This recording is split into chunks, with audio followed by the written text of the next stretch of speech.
Assalamu alaikum, my brother and sisters.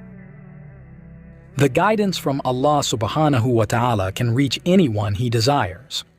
The stories of people who embraced Islam prove that, like the case of Mark Shaffer, a lawyer from the United States. Mark Shaffer is a lawyer who works at the Shaffer law firm in the United States. One of the civil cases he handled involved the singer known as the King of Pop, Michael Jackson. Mark Shaffer's story of finding Islam is told in the Saudi Gazette and some other websites. Mark Shaffer, as a lawyer, embraced Islam when he visited Saudi Arabia on October 17, 2009. At that time, the male from Los Angeles was traveling to some famous cities in the country, including Riyadh, Abha, and Jeddah for 10 days. During that time, Mark Shaffer was accompanied by a tour guide, Dawi bin Nashir. Together they asked many questions about Islam, which is the religion of the majority of Saudis. One thing that caught his attention was the practice of prayer.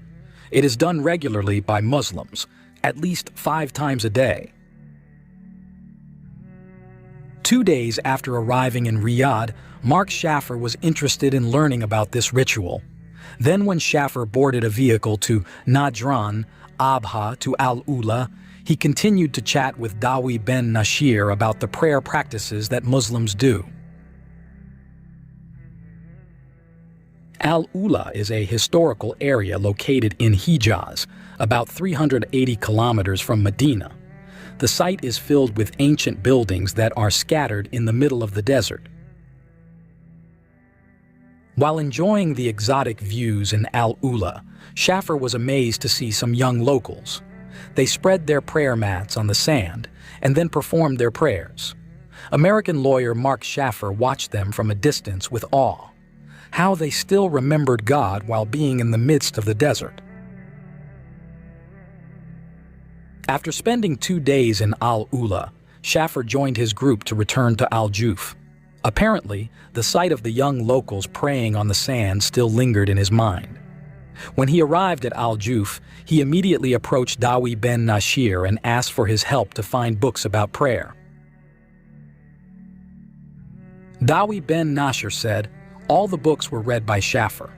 The next day, he even asked me to teach him how to pray. I agreed, and also how to perform ablution." After explaining everything to Dawi bin Nashir, Shaffer then asked for permission to pray together in the mosque. Without hesitation, the tour guide agreed.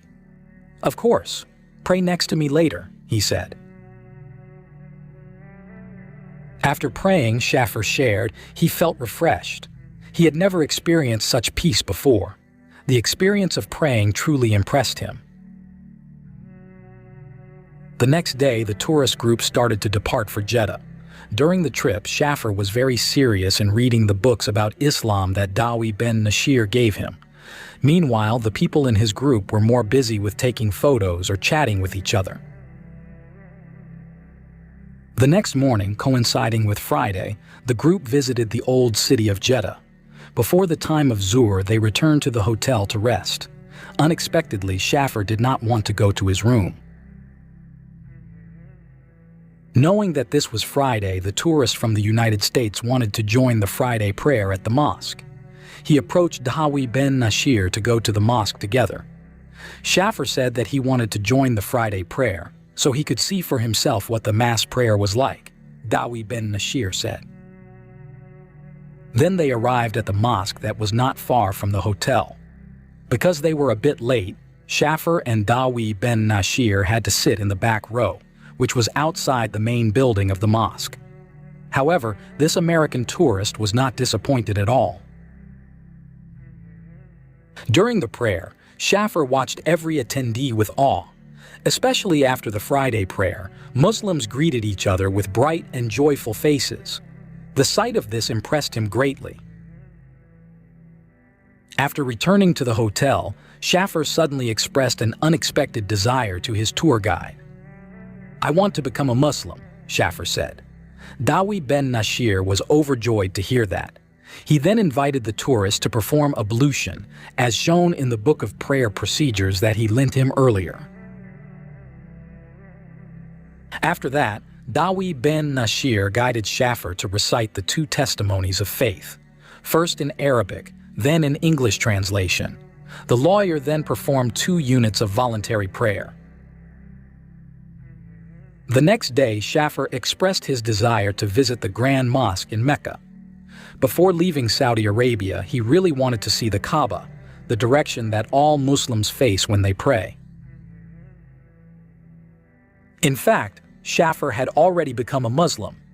However, the testimony of faith that he made yesterday with Dawi ben Nashir was not enough, because he still needed to register as a Muslim.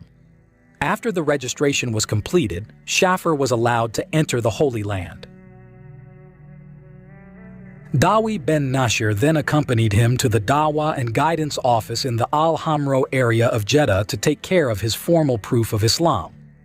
The process was quite fast, so the required documents were ready and he could enter Mecca and Medina.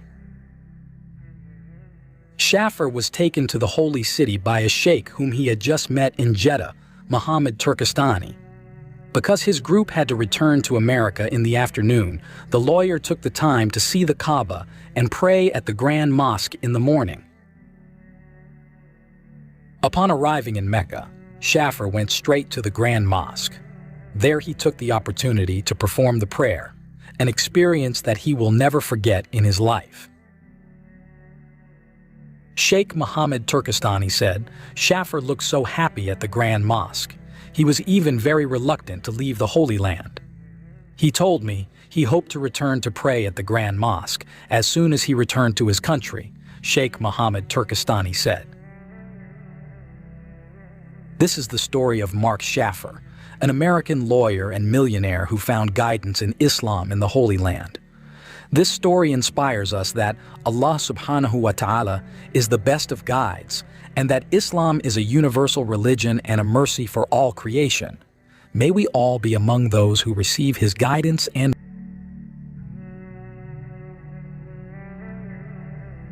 This is the video I can share. Hopefully it can be an inspiration for all of us. And please support this channel by clicking the subscribe, like, comment, and share buttons. Thank you. See you in the next video.